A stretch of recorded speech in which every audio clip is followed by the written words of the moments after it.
대치동 입시 코치 아델라 킴입니다. 연세대 언더우드 정시 쪽집게 예측 문제풀이 전략 첫 번째 시간입니다. 지난번에 제시드렸던 4단계에 걸쳐서 풀어볼 거고요. 올해 언더우드 특기자 수시 문제에 나왔던 주제를 가지고 풀어나가도록 하겠습니다. 혐오와 편견, 차별을 넘어서 공존의 사회로 나아가기 위한 방향, 이 주제고요. 그리고 연세대 언더우드 수시 면접에 2018년도에 기출이 한번 됐었습니다. 제주의 예멘의 젊은이 227명이 단체 무비자 입국했던 사례가 있었거든요. 그래서 프랑켄슈타인 박사가 만들었던 혐오 생물체가 사회 부적응자로 배척을 당하고 외로움에 떨고 있는 장면이 기출됐습니다. 그래서 다문화 사회의 윤리를 제시했어야 되는데 바로 관용과 보편 윤리를 통해서 문화 상대주의적 자세를 찾자라는 게 바로 요구하는 문제였고요.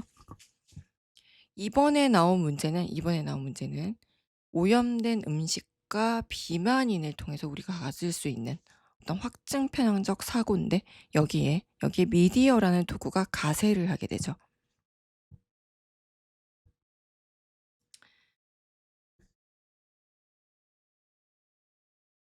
왜 이 문제가 도대체 기출이 됐을까를 좀 보셔야 되는데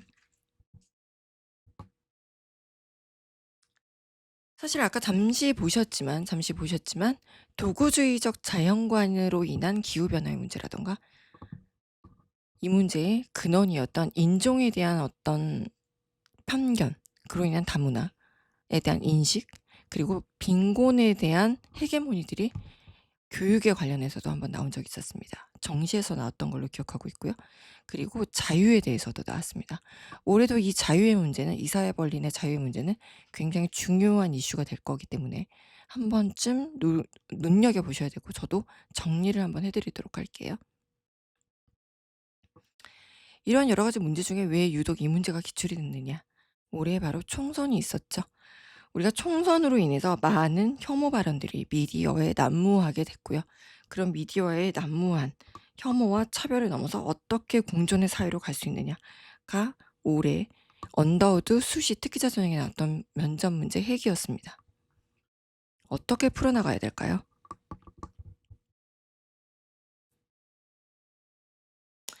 자, 일단 제가 제시했던 음식에 대한 위험도를 높이는, 민감도를 높이는 미디어의 요소들로 인해서 우리가 갖게 되는 특정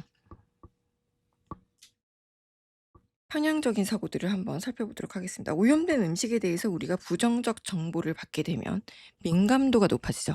작은 정보에도 과도하게 반응한다는 거예요. 그래서 객관성을 기반하기보다는 불안감이 증폭되기 때문에 합리적 판단을 어렵게 만드는 인지적 부조화가 생기게 됩니다. 죄송합니다. 자, 그리고 비만에 대한 낙인이 찍히면 우리가 내재적 우월성과 외집단에 대한 혐오 감정이 유발되게 되죠. 그래서 우리가 매력적인 외모를 가진 사람에게는 지능도 좋고 성격도 좋고 그로 인해서 사회생활도 잘한다. 그렇지 못한 외모를 가지면 부정적이고 그리고 성격도 지능도 모든 것들이 절하되는 경향이 있죠. 이걸 우리가 뭐라 그래? 할로 효과라고 보통 얘기를 합니다. 할로 효과. 그래서 우리가 특정 사람에게 부정적인 기대를 가지게 되고 그래서 그 사람은 오히려 그런 부정적인 기대에 맞춰서 행동하게 되고 결과적으로는 부정적인 평가를 받게 된다. 자기 실현 예언에 걸리게 된다는 겁니다.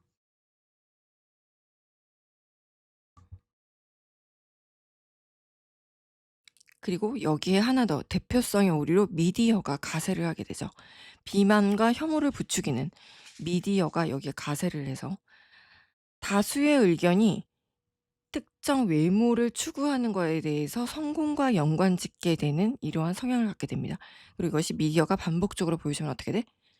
바람직한 삶을 사는 사람들은 대부분 성공적인 삶을 사는 사람들은 대부분 이상적인 외모를 갖고 있다라는 사회적 증거의 법칙을 갖게 된다는 거죠. 자, 그리고 미디어에서 제시하는 이상적 외모를 얻으면 자신감이 높아지고 더 나은 삶을 살 수 있다는 어떤 기대감을 갖게 되죠.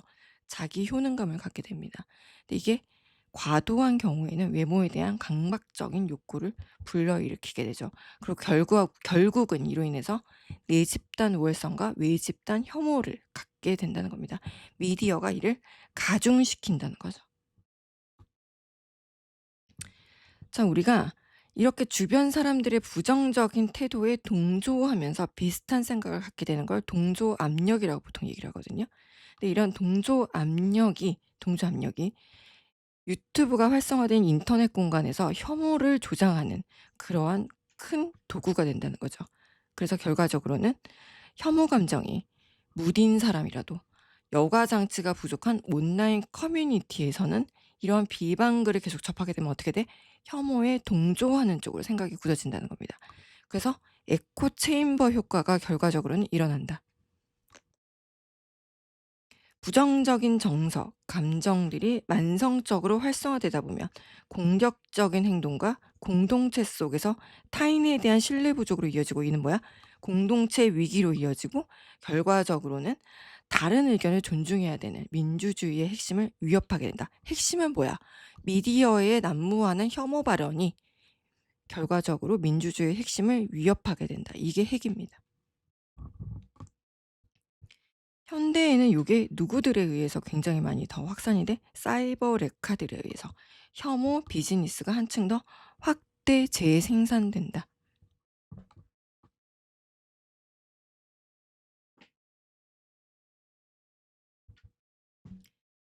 제가 지난 강의에도 말씀드렸지만 이러한 확대 재생산되는 혐오 발언이라던가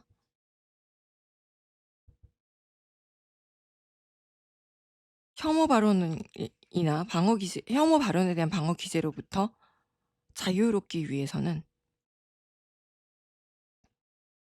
합리적인 사고를 할 수 있는 비판 의식이 필요합니다. 그래서 여기서 합리론에 근거한 데카르트의 방법적 회의. 고로 나는 존재한다. 나는 생각한다. 고로 존재한다. 고로 나는 존재한다. 자기의 의식을 통해 존재를 증명하고 사유하는 주체로서 인간을 강조했었던 데카르트의 방법적 회의나 칸트의 순수 이성 비판을 얘기할 수 있습니다. 우리가 경험하는 세계가 객관적인 실제인지 아니면 우리의 인식작용에 의해서 구성된 것인지 깊이 있는 성찰을 해야 된다는 것을 말한 사람이죠. 칸트의 정언명령뿐만 아니라 순수 이성 비판에 대한 것들을 올해는 좀 잘 봐두셔야 됩니다. 이러한 선현들에 의해서 우리는 객관성을 한번 다질 수가 있겠죠. 고정관념과 차별을 극복할 수 있는 객관적인 기준을 잡아나갈 수 있다는 겁니다. 그리고 이러한 기준을 통해서 혐오와 차별에 대한 규제를 사회문화나 정법에서 가져오셔야 된다는 거죠. 그래서 혐오 표현에 대한 규제를 다양한 법을 통해서 만들어낼 수 있습니다. 아까 제가 말씀드렸던 여러 가지 단어에 대한 의미를 간단하게 정리가 된 거고요. 혐오표현 금지법이라던가 특히 혐오표현 금지법은 소셜미디어가 난무하는 그러한 온라인 플랫폼에서 알고리즘 개발을 통해서 조금 더 효과적으로 적용할 수가 있고요. 그리고 감시 신고 시스템을 구축한다. 채널을 만든다. 그래서 온라인 모니터링 시스템에 의해서 온라인 공간에서 발생하는 혐오 표현을 실시간으로 감시하고 신속하게 대응할 수 있는 시스템을 구축한다. 결과적으로는 이러한 사회 시스템과 함께 교육이 필요하다는 겁니다. 어떻게? 학교와 시민사회에서 미디어 리터러시 교육이 필요하다. 자, 여기까지가 제가 지난 강의에서 말씀드렸던 인지 편향 근접성 까지 일단 끌고 온 거고요. 고정관념과 편견을 극복할 수 있는 기준을 세우는 생활과 윤리와 윤리와 사상의 이론을 지금부터 짧게 말씀드리도록 할게요. 우리가 이런 혐오와 차별을 걷어내기 위해서는 대응할 수 있는 기본적인 선현들의 지식이 좀 필요합니다. 저는 그거를 데카르트의 방법적 회의와 그리고 칸트의 순수 이성 비판으로 가져왔습니다.